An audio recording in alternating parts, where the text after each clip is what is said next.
Welcome, today I am with Motorola Moto G50 and I will show you all box accessories that we can find in this set. So just take a look inside. Right here we can find, this paperwork, so it's a quick guide. We got also here the SIM tool and some safety information.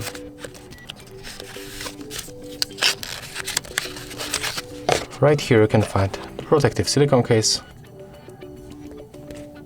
On this side we can find marking, it's a brand marking Motorola, cutout for our fingerprint sensor, for jack 3.5mm, speakers, USB-C for the microphones at the top, at the bottom, and also we can find here an original charger.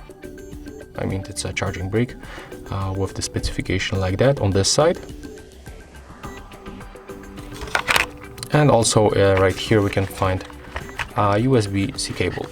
Oh, let me just remove it. As you can see, it's USB-C. And that's all that you can find in this phone. So, if you find this video helpful, remember to leave a like, comment, and of course, subscribe to our channel.